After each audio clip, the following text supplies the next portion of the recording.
Good morning. नमस्कार. Hello sir. वाचता का होताना? हो.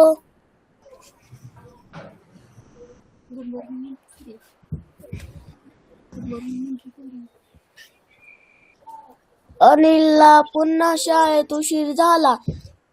त्याला सकाळी 7:45 बस स्टॉपवर हजर राहायचे होते, पण तो बस स्टॉपवर पोहोचला तेव्हा 7:55 झाले होते. बस आपल्यासाठी थांबलेली पाहून त्याला आनंद झाला.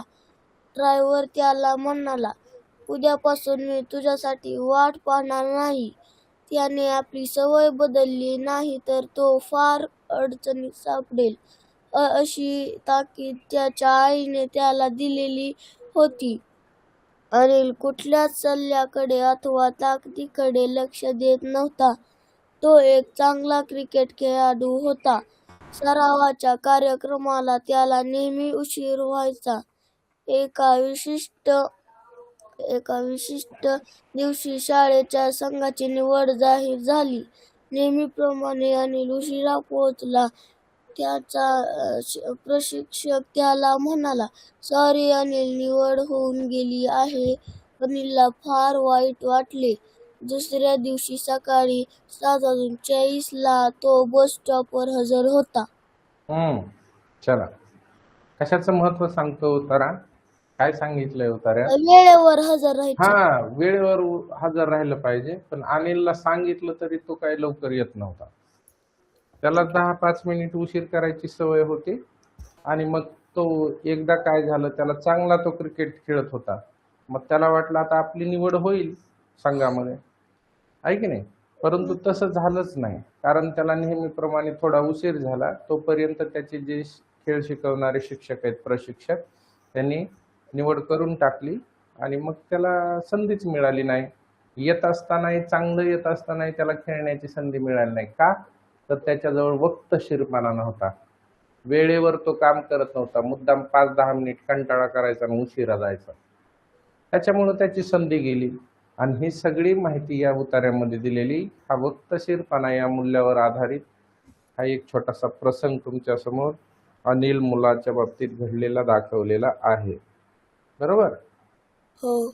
छान, मस्त वाचलं तू. संस्कार बेस्ट, सुपर. सर्वेश बाळा, हॅलो सर्वेश.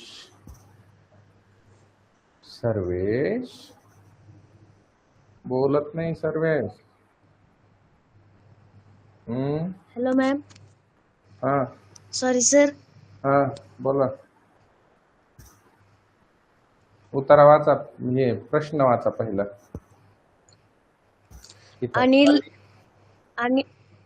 अनिल बस स्टॉपवर उशिरा पोहोचतो. अनिल बस स्टॉपवर उशिरा पोहोचतो. आणि का पोहोचतो किंवा म्हणजे काय त्याच्या संदर्भात वाक्य बरोबर होईल ते खाली बघायचं पर्यायातलं. अनिल बस स्टॉपवर उशिरा पोहोचतो. नेहमी पोहोचतो का? अनेकदा का? एकदाच का? काही वेळा? बघा. नेहमी. कुठे आहे ड्रायव्हर? त्याला म्हणाला उद्यापासून मी उशीर झाला तेव्हा. इथं आहे का कुठं? बघा बरं. सवय बदलली नाही तर तो फार अडचणीत सापडेल, अशी ताकीद त्याच्या आईने त्याला दिलेली होती. अनिल कुठल्या सल्ल्याकडे अथवा ताकदीकडे लक्ष देत नव्हता. तो एक चांगला क्रिकेट खेळाडू होता. नेहमी उशीर व्हायचा. सरावाच्या कार्यक्रमाला त्याला नेहमी उशीर व्हायचा. हे बघा, सरावाच्या कार्यक्रमाला त्याला नेहमी उशीर व्हायचा. नेहमी हा शब्द उतार्यात पाहूनच शोधायचा आहे. बरोबर? सापडलं उत्तर? हो. नक्की? हा. आणि म्हणून आपल्याला उतार्याकडे गेल्याशिवाय आपल्याला उत्तर लिहायचं नाही. 1 नंबरचा पर्याय उत्तर आहे. अगदी बरोबर. खूप छान. चला, नेक्स्ट क्वेश्चन. दुसरा. थांबा एक मिनिट, पुढच्या विद्यार्थ्याला विचारू. ऋषिकेश. Hello sir. वाचा दुसरा प्रश्न. अनिलची निवड शाळेच्या संघात झाली नाही कारण हा, अनिलची निवड शाळेच्या संघात त्याची झाली शाळेत नाही. बस चुकली शाळेची बस चुकली तो चांगला खेळायला नाही निवड सामन्यासाठी सामन्यासाठी तो उशिरा आला हा, प्रशिक्षक त्याच्यावर प्रशिक्षक रागवले होते त्याच्यावर रागावले होते. यातलं कोणतं कारण होतं? ऑप्शन नंबर 3 हा? 3 नेहमीप्रमाणे त्याला उशीर व्हायचा, नेहमी उशीर व्हायचा. एका विशिष्ट दिवशी शाळेच्या संघाची निवड झाली. ऑप्शन नंबर 3, निवड सामन्यासाठी तो उशिरा आला. करेक्ट. त्याला नेहमी उशिरा यायची सवय होती आणि तो येण्याच्या अगोदरच निवड झालेली होती निवड सामन्याची. म्हणजे तो निवड सामन्यासाठी तो उशिरा आला होता. उशिरा आल्यावर त्यांची निवड अगोदरच झाली होती. मग याला कसं घेणार नंतर? आणि मग त्याच्यात चूक लक्षात आली की आपल्याजवळ वक्तशीरपणा नाही, आपण वेळेचं बंधन पाळत नाही, म्हणून आपली संधी चुकली. तो खेळाडू तर चांगला होता, आहे की नाही? तो चांगला खेळाडू होता, हे उत्तर आहे आपलं. आणि तो खेळाडू तर चांगला आहे म्हणून सांगितलं. त्याची शाळेची बस चुकली हे तर नेहमीच आहे त्याचं.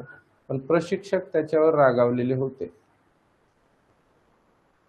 पण शाळेची बस चुकली म्हणजे तो काय थोडंच म्हणजे दुसरा काही पर्याय केला असता. परंतु काय, निवड सामन्यासाठी तो उशिरा आला आणि उशीर झाला की त्याची संधी गेली असं सांगितलं. कुठं?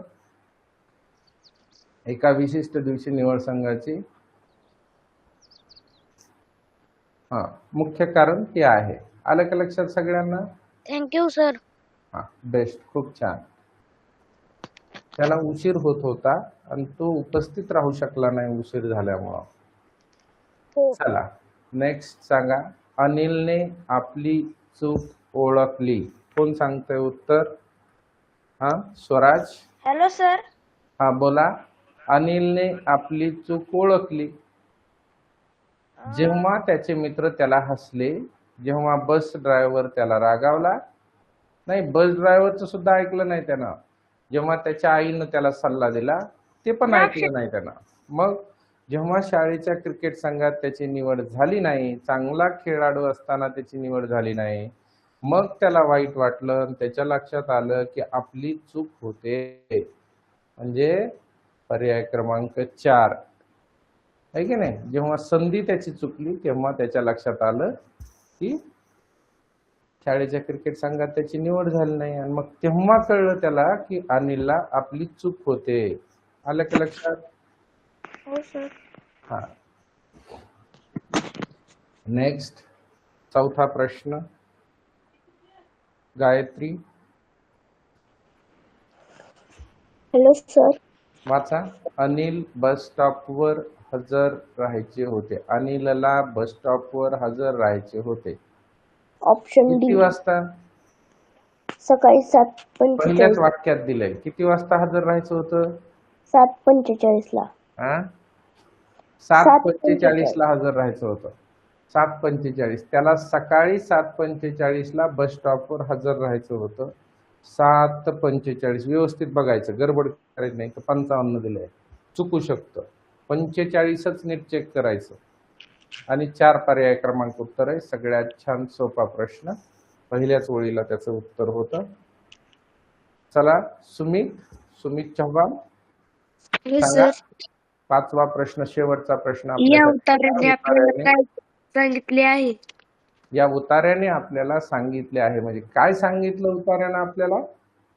आता बघा, वक्तशीरपणाचे महत्व. हा उतारा फक्त उशीर झाल्यावर काय परिणाम होतात त्याच्यासाठी वेळेवर कसं हजर राहिलं पाहिजे, वक्तशीरपणाचे महत्व, हा यातला सगळ्यात महत्वाचा मुद्दा आहे. फक्त बस स्टॉपवरच लवकर पोहोचायचं का? नाही, कुठंही वेळेवरच पोहोचलं पाहिजे हे मूल्य. क्रिकेट खेळण्याचे महत्व नाही आणि वडीलधाऱ्यांच्या आज्ञा पालनाचे महत्व सांगत नाही. आज्ञा पाळल्या पाहिजेत, पण त्याच्यापेक्षा बी त्या व्यक्तीच्या शरीरातच तो गुण असला पाहिजे, त्याच्याकडेच तो गुण असला पाहिजे की तो वेळेवर उठला पाहिजे, वेळेवर काम केलं पाहिजे, वेळेवर अभ्यास केला पाहिजे, वक्तशीरपणा हे मूल्य शिकवण्यासाठी ही गोष्ट छोटीशी तुम्हाला सांगण्यात आली होती. आलं का लक्षात? समजलं सर. सगळ्यांना? हं? हो. एकता हॅलो. समजलं का बाळा? हो. आजचा विचार आहे, बुद्धिमान मुलं ही राष्ट्राची अत्यंत महत्वाची ठेव आहे. म्हणजे तुम्ही हुशार मुलं सगळे. हो. त्याचं कारण चांगली माणसं आयात करणं म्हणजे माहित आहे का तुम्हाला? दुसऱ्या देशातून विकत आणणं, दुसरीकडून विकत आणणं त्याला आयात करणं म्हणतात. चांगली माणसं आयात करता येत नाहीत, ती देशात निर्माण करावी लागतात. आणि म्हणून मुलांना शिक्षण दिलं जातं. आलं का लक्षात सगळ्यांना? हो. चला, म्हणून हुशार व्हायचं सगळ्यांनी. हो. सगळे हुशार झाले की देश ऑटोमॅटिकच सुधारतो. हो. चला, या ठिकाणी आपला उतारा संपला. सगळ्या विद्यार्थ्यांनी 1-2 उतार्यांचा अभ्यास स्वतःहून करायचा.